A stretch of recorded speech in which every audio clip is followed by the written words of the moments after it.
ఇప్పుడు మనం 2024వ సంవత్సరం ఏప్రిల్ నెల 1వ తేదీ నుంచి 30వ తేదీ వరకు గవ్వల శాస్త్రం చూస్తున్నామండి. గవ్వల శాస్త్రాన్ని చింతామణి శాస్త్రం అంటారు, లకుట ప్రశ్న శాస్త్రం అంటారు. ఈ ఏప్రిల్ నెల 1వ తేదీ నుంచి 30వ తేదీ లోపల మధ్యలో కానీ మాత్రం 8వ తేదీ లోపల కానీ మాత్రం ఉగాది యోగ బలం కూడా రాబోతుంది. కొత్త సంవత్సరం, నూతన సంవత్సరం. మన తెలుగు ఉభయ రాష్ట్రాల్లో మాత్రం నూతన సంవత్సరం అంటారు దానికి. ఈ నూతన సంవత్సర శుభాకాంక్షలు అండి.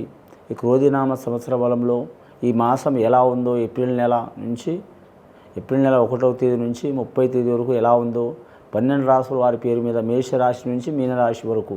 మొదటి రాశి అండి మేషరాశి వారి పేరు మీద గవ్వలు వేసి చూద్దామండి. 9 గవ్వలు 3 సార్లు వేసి వాటిని లెక్కబెట్టి గుణించి వారి జ్యోతిష్య విశేష బలం ఎలా ఉందో ఈ మాసం చూద్దామండి.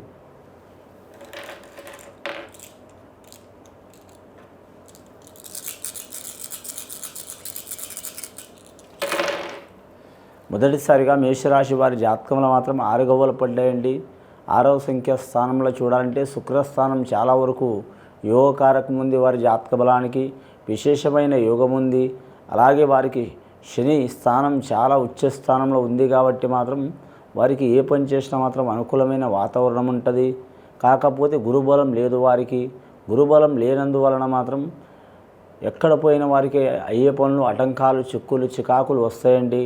వారు విఘ్నేశ్వర స్వామి ఆరాధన చేయటం చాలా వరకు మంచిది. సంకటహరి చతుర్థి రోజు మాత్రం ఆ విఘ్నేశ్వరుని పూజ చేపిస్తే వారి మీద ఉన్న సంకటాలు, చిక్కులు, చికాకులు వెళ్ళిపోయే అవకాశం ఉన్నది. వీలైతే గుడిలా లేదా లేకుండా మాత్రం పండిత పాములతో సద్బ్రాహ్మణులతో పూజ చేయించడం చాలా మంచిది, లేదా ఇంట్లోనే చేయించుకోవడం చాలా మంచిది. ఆటంకాలు తొలగిపోతాయండి. ఇక వారి జాతకంలో చూడాలంటే శుక్రస్థాన బలం మంచి పడ్డది, 6 గవ్వలు మంచి పడ్డాయి కాబట్టి స్త్రీలకు అద్భుతమైన ఫలితం ఉంటుంది. విద్యార్థులు ఇదివరకు మాత్రం inter first year, second year చదువుకున్న వారికి చాలా వరకు మాత్రం 100కి మాత్రం 65%, 70% కలిసి వచ్చే అవకాశాలు ఉన్నాయండి. అందులో మాత్రం యువతులకు మాత్రం అంటే స్త్రీలకు, అమ్మాయిలకు చాలా వరకు మాత్రం విద్యాస్థానంలో నంబర్ 1 స్థానం కలిసి వచ్చే యోగం ఉందండి తెలుగు రాష్ట్రాల్లో.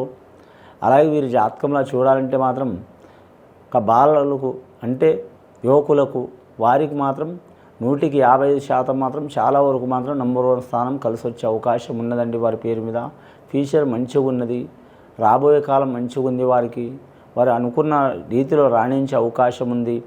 విద్యాపరంగా, ఆరోగ్యపరంగా, కుటుంబ పరంగా, అలాగే మాత్రం కెరీర్ పరంగా చాలా వరకు మాత్రం అనుకున్నది సాధించే అవకాశాలు ఉన్నాయి.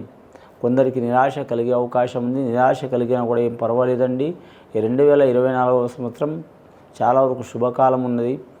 ఫిబ్రవరి నెల నుంచి పడుతున్న చిక్కులు, చికాకులు వీరికి ఈ ఏప్రిల్ నెలలో మాత్రం చాలా వరకు మాత్రం తొలగిపోయే అవకాశాలు ఉన్నాయండి. ఎండి బంగారం అచ్చుబాట్లేదు వీరి జాతకంలో. ఇంకా ఆదాయ వ్యయ విషయంలో చూడాలంటే ధనం ఎంత వచ్చినా ఆగదండి. ఏ పని చేసినా 1కి 4 సార్లు ఆలోచించి చేయాలి. తొందరపాటు నిర్ణయాలు తీసుకోవద్దు.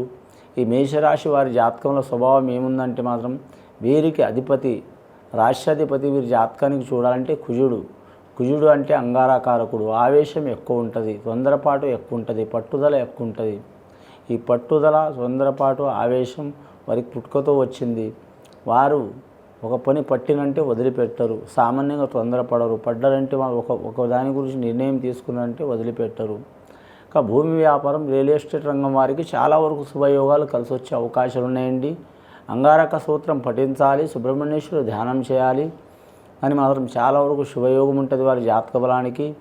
కానీ మాత్రం ఎరుపు వస్త్రం ధరించాలి, చాలా వరకు శుభయోగం. వివాహం కాని స్త్రీలు, అమ్మాయిలు, వివాహం కాని కన్య అమ్మాయిలు వారు ఖచ్చితంగా కనకమరాలు, పూలు ధరించాలండి, చాలా మంచిది.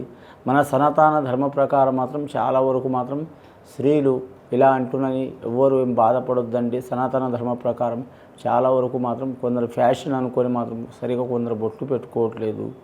రెండవది జుట్టు ఇరేబూసుకొని ఫ్యాషన్ అని తిరుగుతుండండి. ఫ్యాషన్ ఉండాలి కానీ కొన్ని పద్ధతుల్లో మాత్రం ఖచ్చితంగా వారు మాత్రం సనాతన ధర్మం ప్రకారం, హిందూ ధర్మశాస్త్ర ప్రకారం మాత్రం వారు ఖచ్చితంగా మాత్రం జుట్టు విరియపోసుకోకుండా తిరిగితే చాలా వరకు శుభకరం ఉంటుంది. రెండవది కనకాంబరాలు, పూలు ధరిస్తే చాలా మంచిగా ఉంటుంది. కళ్యాణంలో చిక్కులు, చికాకులు ఉన్నవారు మాత్రం పార్వతీ పరమేశ్వర కళ్యాణం చేపించడం కానీ, లేదా మాత్రం సీతారాముల కళ్యాణం చేపించడం కానీ, లేదా సత్యం వారి జాతకంలో చూడాలంటే మాత్రం గణపతి హోమం చేపించడం కానీ, సుబ్రహ్మణ్యేశ్వర స్వామిని పూజ చేపించడం కానీ, అలాగే మాత్రం సర్పదోషం ఉంటే మాత్రం నాగేంద్రుడికి పూజ చేపించడం కానీ చాలా మంచిది. కులదేవత ప్రకారం ఆచార ప్రకారం రేణుక ఎల్లమ్మ ప్రకారం చేపించినా కూడా మాత్రం నాగేంద్రుడు తప్పకుండా ఉంటాడండి. వీరి జాతకంలో అశ్విని నక్షత్ర జాతకులకు కలిసి వచ్చే అవకాశం ఉంది. కృతికా నక్షత్రం వారికి మాత్రం కొన్ని ఇబ్బందులు తప్పవు. అశ్విని నక్షత్రం వారి జాతకంలో చూడాలంటే మాత్రం కేతు మహర్దశ జాతకం వైడూర్యం ధరించడం చాలా మంచిది. వారికి అన్ని వారాలు అనుకూలమే, ఒక్క మంగళవారం కలిసి రాదండి. కానీ మాత్రం కృతికా నక్షత్రం వారికి ఆదివారం సోమవారం కలిసి వచ్చే అవకాశం ఉన్నది వారి జాతక బలానికి. లక్కీ నెంబర్ 1 వస్తుంది వారి జాతక బలానికి. కానీ మాత్రం కృతికా నక్షత్రం వారి జాతకం శుభయోగం ఉంది. వెండి బంగారం కలిసి రాదండి. ఇక వ్యాపారం చేసే వారికి మాత్రం వారు ఏ బిజినెస్ చేసినా సరే మాత్రం చాలా వరకు అనుకూలమైన వాతావరణం ఉంటుంది వారి జాతక బలానికి. కొత్తగా వ్యాపారం మొదలుపెట్టేవారు కలిసి వచ్చే అవకాశాలు ఉన్నాయి. వారు ఆహార పదార్థాలకు సంబంధించిన వ్యాపారం చేస్తే హోటల్ రంగం కావచ్చు, రెస్టారెంట్ రంగం కావచ్చు, లేదా టీ స్టాల్ కావచ్చు, లేదా మాత్రం స్వీట్ షాప్ కావచ్చు. మన తినుబండారాలు చాలా రకాలు ఉంటాయండి, కొన్ని వందలాది రకాల పదార్థాలు ఉంటాయి. అలాంటి వ్యాపారం చేసేవారు కలిసి వచ్చే అవకాశం ఉన్నది. ఇక వస్త్ర వ్యాపారం చేసేవారు కూడా కలిసి వచ్చే అవకాశం ఉంది, స్త్రీలకు పురుషులకు. ఇక వీరి జాతకంలో చూడాలంటే ఫ్యాషన్ రంగంలో స్త్రీలు ప్రయత్నం చేసేవారు కూడా కలిసి వచ్చే అవకాశం ఉంది. కళాకారులు అద్భుతంగా రాణించే అవకాశం ఉందండి. రెండవసారి గవ్వలేద్దామండి.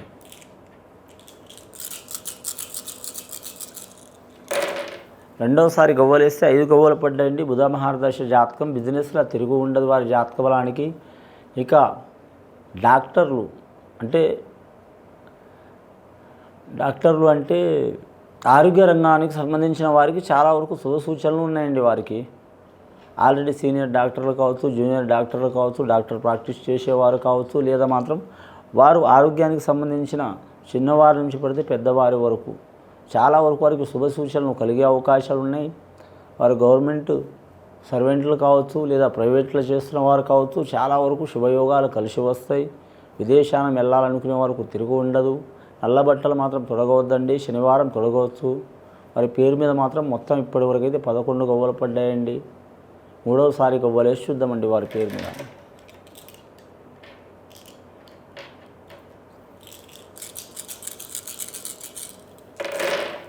మూడవసారి గవ్వలేస్తే 4 గవ్వలు పడ్డాయండి. రాహు మహర్దశ, బుధ మహర్దశ, శుక్ర మహర్దశ. కానీ మాత్రం చాలా వరకు మాత్రం క్రిటికల్గా పడ్డాయండి గవ్వలు. వారి జాతకంలో చూడాలంటే మొత్తం లెక్క పెడితే మాత్రం అవి 5, 11, 6, 11, 4, 15 గవ్వలు పడ్డాయండి. కానీ మాత్రం వీరి జాతకంలో చూడాలంటే మాత్రం గురుబలం కూడా నడుస్తుంది గవ్వల శాస్త్ర ప్రకారం. అలాగే మాత్రం రవి మహర్దశ నడుస్తుంది, అలాగే బుధ మహర్దశ నడుస్తుంది. చాలా వరకు మాత్రం శుభయోగాలు కలిసి వస్తాయి. సంతానంలో, ఆరోగ్యంలో, కుటుంబంలో చిక్కులు చికాకులు ఉన్నవారికి తప్పకుండా తొలగిపోయే అవకాశాలు ఉన్నాయండి. ప్రతి సంవత్సరంతో పాటు ఈ సంవత్సరం కూడా ఉగాది కాలంలో చాలా వరకు మాత్రం దేశారిష్టం, కాలరిష్ట దోషం, ఇక ప్రపంచ అరిష్ట దోషం చాలా ఉంది. ఎవరికి వారు మాత్రం శాంతి చేయించుకోవడం, సద్బ్రాహ్మణుల కాడ పోయి శాంతి చేయించుకోవడం చాలా వరకు శ్రేయదాయకం అండి. ఇది ఒక్క మేషరాశి వారికే కాదు, అన్ని రాశుల వారికి, అన్ని నక్షత్రాల వారికి. కొందరికి నామధేయం ప్రకారం రాశి నక్షత్రాలు ఉంటాయండి, కొందరికి డేట్ ఆఫ్ బర్త్ ప్రకారం ఉంటుంది, కొందరికి మాత్రం జన్మ నక్షత్రం పుట్టిన ఘడియతో ప్రకారం ఉంటుంది. ఎవ్వరు ఏ రకంగా చేయించుకుంటారో వారు సద్బ్రాహ్మణుల కాడ మాత్రం శాంతి చేయించుకోవడం చాలా వరకు శుభప్రదం ఉంటుందండి. ఇది విని చూసి ఆచరించే వారికి, మేషరాశి వారికి సర్వశుభాలు కలుగుతాయండి. శుభం భూయత్.